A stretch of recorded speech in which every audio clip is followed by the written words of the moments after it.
नमस्कार दोस्तों, आप देख रहे हैं सिनेमा हॉल और मैं अजय परमात्मा। आज मैं पद्म पुरस्कारों की बात करूंगा। 2021 के पद्म पुरस्कारों की घोषणा हो चुकी है और यह 119 महत्वपूर्ण व्यक्तियों को दिया जा रहा है जिन्होंने सामाजिक, कलात्मक, खेल और अन्य क्षेत्रों में महत्वपूर्ण योगदान किया है। यह पुरस्कार हर साल कुछ ऐसे चुनिंदा व्यक्तियों को दिया जाता है और इन चुनिंदा व्यक्तियों में फिल्म इंडस्ट्री के प्रतिभाएं भी शामिल होती हैं।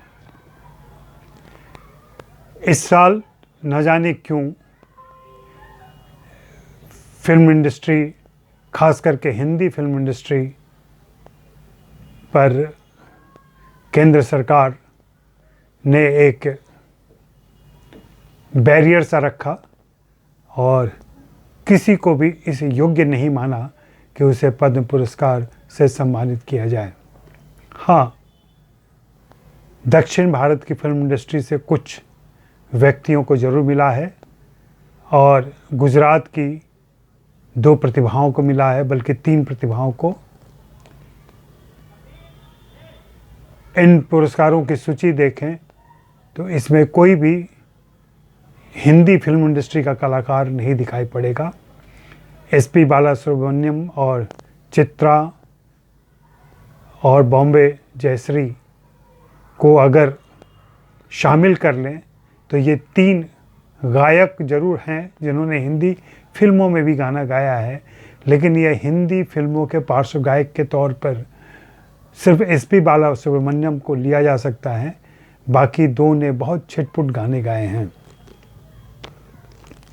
ऐसा क्या हुआ इस बार और क्यों हिंदी फिल्म इंडस्ट्री को वंचित रखा गया?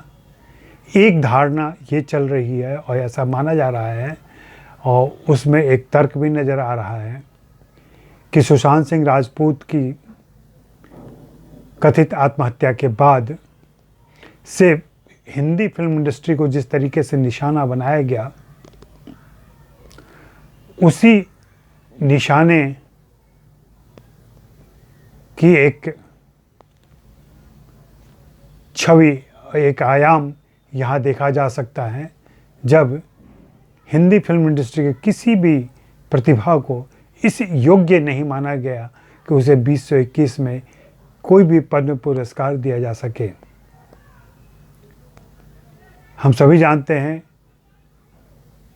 कि पद्मश्री, पद्म भूषण और पद्म विभूषण श्रेणियों में योगदान के महत्व के आधार पर सम्मान दिया जाता है। हर साल उम्मीद रहती है और हर साल यह प्रतीक्षा रहती है कि देखें इस बार किस किस को पुरस्कार मिलता है, किस किस को यह सम्मान मिलता है। अमूमन यह सम्मान सरकार के, जो केंद्रीय सरकार है, उसके हिमायती, उसके प्रशंसक, उसके करीबी और हमदर्द प्रतिभाओं को दिया जाता है। हाँ, कोशिश यह रहती है बताने की कि देखिए, हमने बहुत ही वस्तुनिष्ठ तरीके से इन व्यक्तियों का चुनाव किया है, क्योंकि पद्म पुरस्कार के लिए संस्तुति करनी पड़ती है। यह संस्तुति देश का कोई भी नागरिक कर सकता है, सरकारें भी करती हैं, विभिन्न संस्थाएं करती हैं और उस आधार पर इन कलाकारों को चुना जाता है। राष्ट्रपति आखिरी मंजूरी देते हैं और राष्ट्रपति के पहले ऐसा कहते हैं कि संस्कृति मंत्रालय, सूचना एवं प्रसारण मंत्रालय और प्रधानमंत्री, इनकी मुहर लगती है, तभी जाकर ये पुरस्कार दिए जाते हैं। यह पता करना चाहिए और दिल्ली के राजनीतिक पत्रकारों को यह मालूम करना चाहिए कि ऐसा क्यों हुआ है और कहाँ से यह फैसला हुआ कि इस बार हिंदी फिल्म इंडस्ट्री की किसी भी प्रतिभा को इस सम्मान से सम्मानित नहीं किया जाएगा।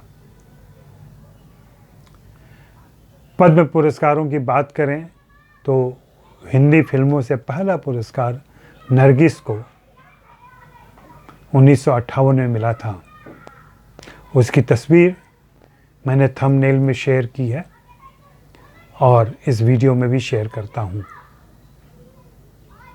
बाकी आप भी विचार करें, सरकार के इस फैसले पर सोचें और इस वंचना के बारे में विमर्श करें कि ऐसा क्यों हुआ है। मुझे नहीं लगता है कि पिछले किसी साल इस तरीके की नीति अपनाई गई या ऐसा कोई फैसला लिया गया जब फिल्म इंडस्ट्री के किसी भी व्यक्ति को कोई पुरस्कार नहीं दिया गया हो। इससे सरकार का फिल्मों के प्रति और ख़ास करके हिंदी फिल्म इंडस्ट्री के प्रति जो रवैया है वो अभी जाहिर होता है कि वे कितना महत्व देते हैं और क्या स्थान देना चाहते हैं। यह सोचने वाली बात है, गंभीरता से सोचने वाली बात है। और हिंदी फिल्म इंडस्ट्री के प्रति सरकार का जो रवैया रहा है पिछले दिनों, वह हमने जया बच्चन जी के भाषण में सुन लिया था और उससे बहुत सारे लोग सहमत हुए थे कि भारत सरकार का रवैया सकारात्मक तो नहीं ही रहा है हिंदी फिल्म इंडस्ट्री को लेकर के। आज फिलहाल इतना ही, जल्दी ही मिलेंगे अगले वीडियो के साथ। नमस्कार।